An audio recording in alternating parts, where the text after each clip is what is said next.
Selamat pagi. Pagi.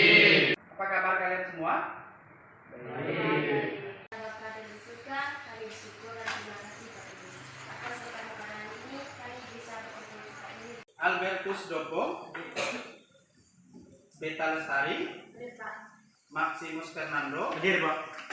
Korintus, Prayuda, Ina. Silakan kalian siapkan terlebih dahulu bukunya, kemudian posisi duduknya diatur dengan benar. Kita tahu bahwa pembelajaran ini begitu penting, oleh karena itu kalian diharapkan bisa menyiapkan diri dengan baik. Pertemuan sebelumnya kita sudah membahas tentang makna hak asasi manusia. Kemudian kita juga sudah membahas tentang sifat-sifat hak asasi manusia. Yang masih ingat apa yang disebut dengan hak asasi manusia? Silakan angkat tangan. hak asasi manusia merupakan hak yang melekat pada diri manusia.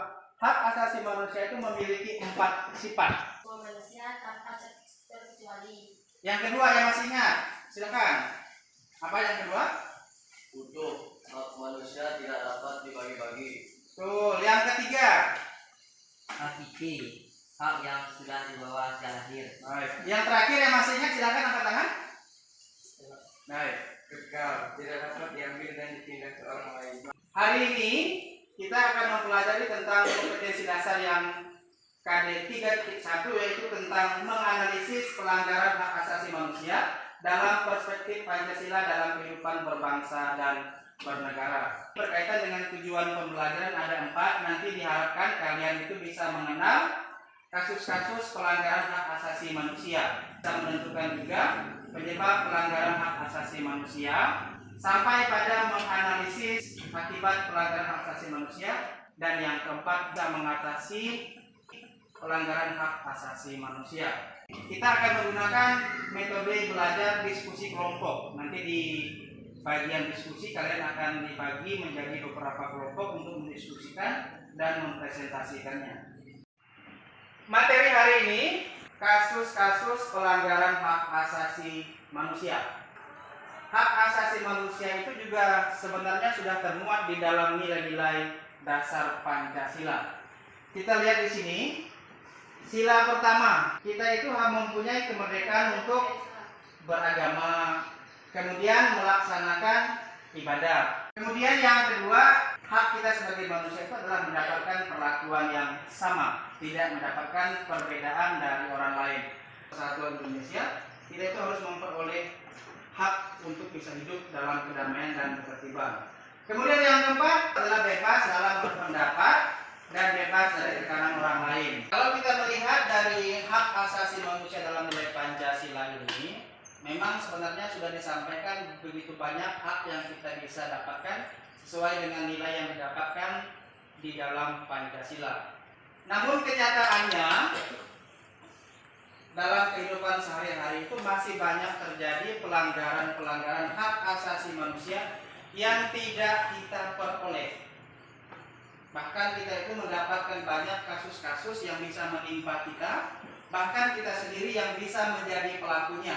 Nah, kalau kita melihat yang pertama, ini adalah salah satu contoh pelanggaran hak asasi manusia yang sesuai dengan pelanggaran sila 1, yaitu makan di depan orang berpuasa. Nah, pertanyaannya, menurut kalian apa penyebab kita ini masih makan di depan orang yang sedang berpuasa? Silakan angkat tangan. Kurang menghargai agama orang lain karena merasa agama sendiri paling benar. Betul. Kira-kira apa yang menyebabkan kita ini membuli teman? Silakan yang mau menjawab. Ya, silakan. Merasa kita paling hebat dan teman kita orang yang lemah. Kemudian yang ketiga ada tawuran antar pelajar. Penyebab tawuran antar pelajar yang mau menjawab? Ya. Menganggap sekolah kita yang paling benar.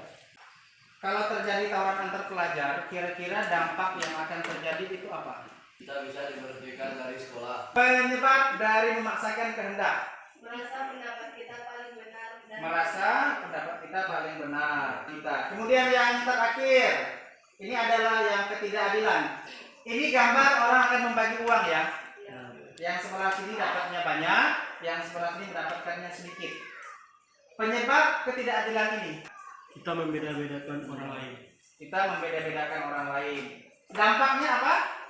Orang tidak mendapatkan bagian yang semestinya. Orang tidak mendapatkan bagian yang semestinya. Kita itu harus bisa menemukan solusi, karena kita tidak mau nanti terjadi ada pelanggaran-pelanggaran seperti yang ada di gambar ini. Untuk bisa menemukan solusi dan memecahkan masalah seperti di dalam gambar ini, Bapak akan bagi kalian menjadi beberapa kelompok diskusi.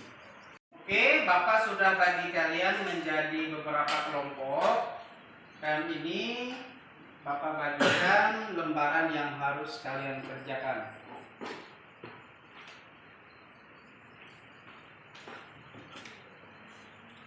Sekarang silakan didiskusikan di dalam kelompoknya masing-masing. Dampak dari masalah ini Kita merujuk kuasa.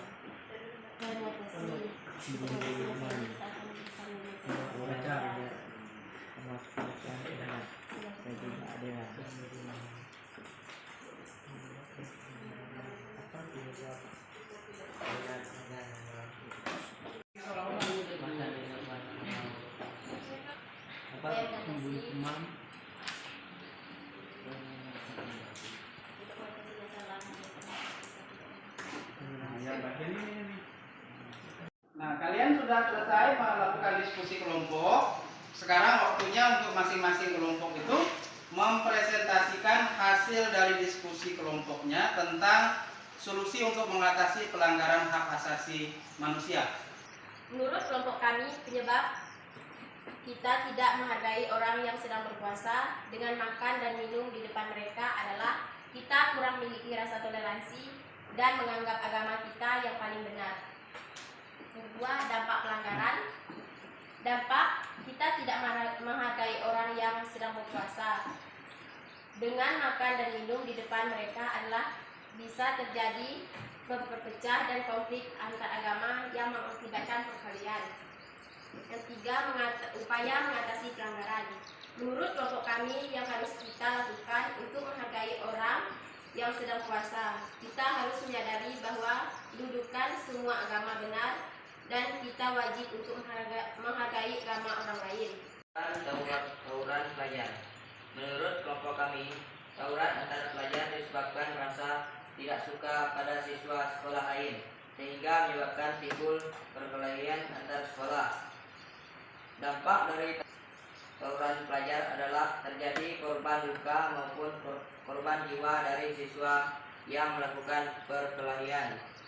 Untuk mengatasi pelanggaran tersebut, kita harus saling menghargai satu sama lain, walaupun berbeda sekolah, dan menanamkan nilai-nilai persatuan sebagai anak bangsa. Oke, tepuk tangan dulu untuk kelompok satu. Kita sudah mempresentasikannya. Mungkin ada dari kelompok lain yang ingin bertanya kepada kelompok satu, dipersilakan. Yang mau bertanya? Ya, silakan. Kelompok satu, tolong disimak pertanyaan dari mereka.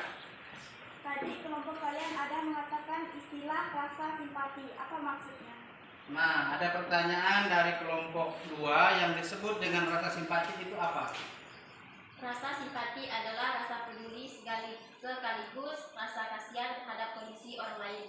Nah, bagaimana kelompok 2? Bisa dipahami? Bisa. Nah, dari kelompok 3 mungkin ada yang mau bertanya? Ada. Nah, silakan dari kelompok 3. Menurut kelompok kalian, bagaimana jika orang lain yang memaksakan kehendaknya pada kita? Nah, ada pertanyaan dari mereka ya. Bagaimana jika ada orang lain yang memaksakan kehendak kepada kita? Silakan kelompok 1 dijawab. Jika ada orang lain memaksakan kehendaknya pada kita, kita tetap mendengarkan saja, dan setelah itu baru kita menyampaikan usul kita. Membuli teman. Penyebab pelanggaran menurut kelompok kami, membuli teman disebabkan oleh teman kita sering membuat tertawa dan kita menganggap hal itu sebagai lelucon. Dampak pelanggaran, dampak dari membuli teman adalah bisa dituntut oleh orang tuanya karena sudah merendahkan anaknya dan bisa ditangkap oleh pihak yang berwajib.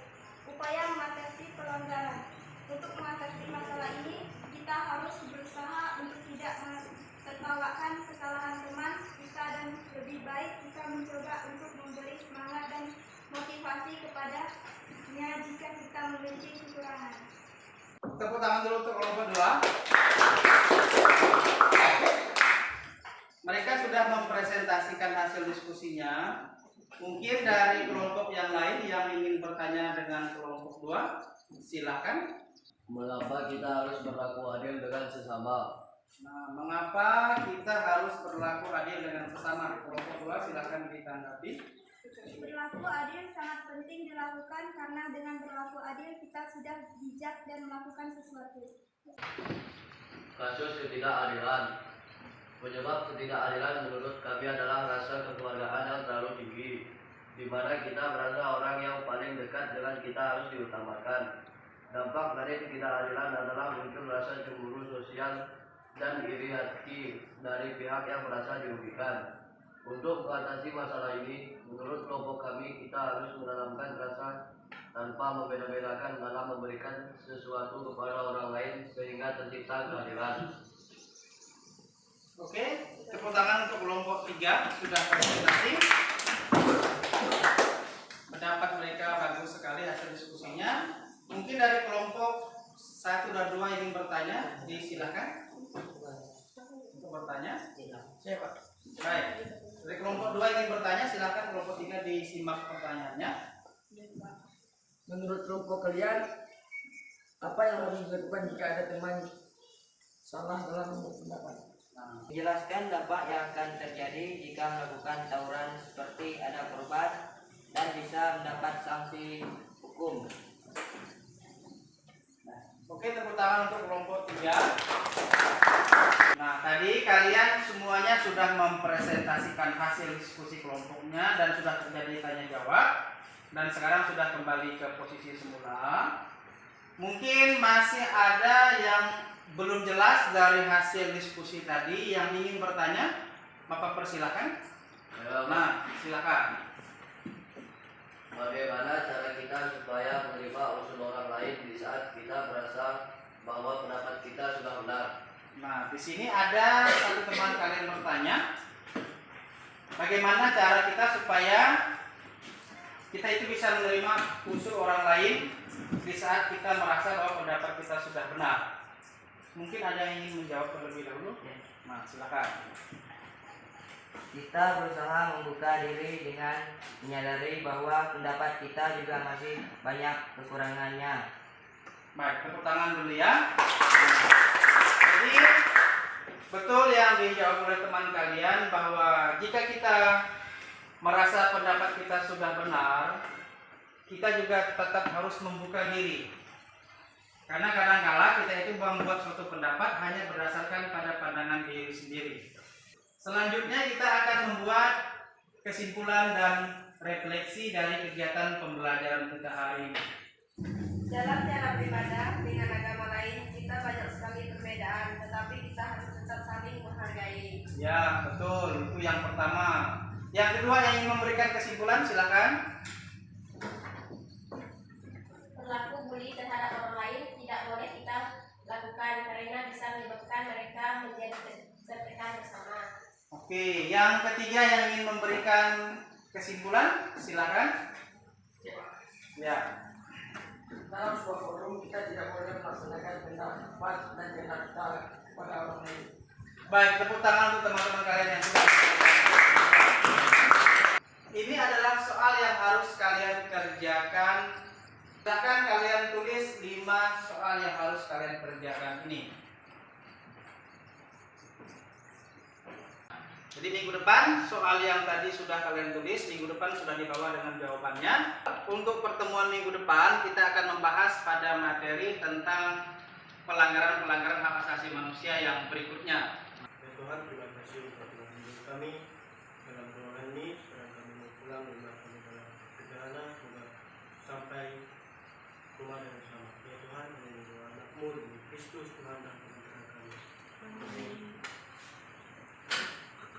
Oke, terima kasih. Cukup dulu untuk pertemuan kita hari ini. Sampai jumpa lagi di pertemuan minggu depan. Selamat pagi. Pagi.